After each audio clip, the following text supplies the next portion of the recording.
Bonjour à tous, ici BDC Ace Esther. Voilà, possédant le même studio d'animation que Assassination Classroom, Radiant débute sa première saison en animé entre octobre 2018 et février 2020.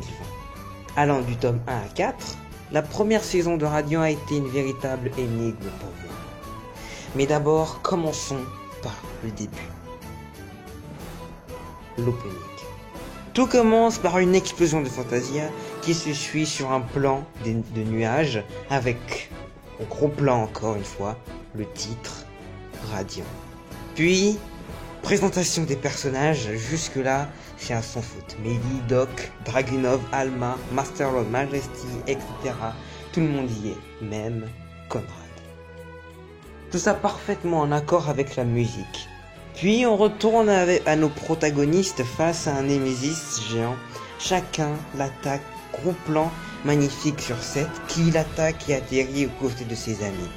Encore un gros plan, mais cette fois sur l'Artémis, baignant sur le coucher de soleil, et devant le titre Radiant. L'ending, meilleur ending de la licence, aussi quand il y en a deux, le choix est assez facile. Un ending tout en joie et en bonne humeur, encore une fois, le casting est à l'honneur. Le tout présentant en ordre de présentation, rien à redire sur cet opening, il est excellent à sa manière. L'animé en lui-même. Alors, pour l'animé de Radiant, je ne comprends pas pourquoi ils ont fait ça. Des changements de scénario incompréhensibles et sans intérêt, Doc qui est plus grand dans l'anime que dans le manga, la présence de persos dont on s'en fout totalement, les séparations modifiées entre Alma et Seth, des rencontres modifiées, des épisodes chiants possibles, on aurait dit des épisodes filler de Naruto Boruto, c'était vraiment une galère. Moi quand j'ai commencé l'anime, j'en pouvais plus pendant un moment. J'ai arrêté l'animé, puis je me suis rappelé que le manga existait, puisque j'avais commencé, mais j'avais arrêté parce que je me suis dit l'animé allait conclure. Voilà, l'animé était là, puis je me suis dit, je vais commencer. Donc je me suis rappelé que le manga existait, j'ai lu, et ça m'a boosté de ouf pour continuer l'animé.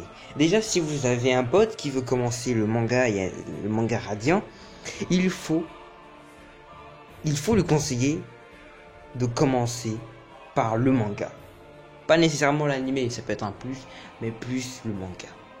L'animé, à part certains plans, est chelou. Les décors, les OST, les couleurs, les voix, les persos, tout est parfait. Entre guillemets, parfait. Surtout vers la fin de l'anime, de la saison 1. Mais au début, certaines scènes sont vraiment pas agréables à regarder. Les combats, pas oufissimes, mais loin d'être dégueulasses. D'ailleurs, les OST sont bons, mais pas aussi épiques que certains d'autres licences, d'autres séries. Dans une vidéo, j'en ai parlé de l'animé de Radiant. Il faut des moments épiques, des moments qui te fassent vibrer. Certes, il y en a des moments comme ça, mais bon, il en faut plus. On en parlera dans la deuxième partie de la vidéo, parce que oui, on a une deuxième partie. Ouais, tu t'attendais pas à celle-là. D'ailleurs, je l'ai dit, la meilleure partie de la saison 1 est vers les derniers épisodes. Cette mode démon contre Torque, la mort d'Améline, la fuite des sorciers, le magnifique combat de Seth versus Conrad, c'était dingue, c'était ouf.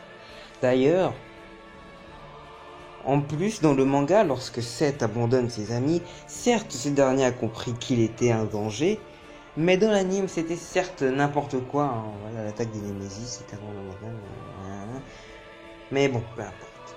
C'était agréable. C'était plus compréhensible parce que dans l'anime il avait fait n'importe quoi. Genre il s'était rendu compte qu'une seule fois qu'il était un danger, il n'a pas cherché à voir le positif. Et là dans l'anime, on lui a montré qu'il est toujours et sera un danger. Bref, cette fin de saison de Radiant a démarré, mais vraiment mal, mais a parfaitement fini.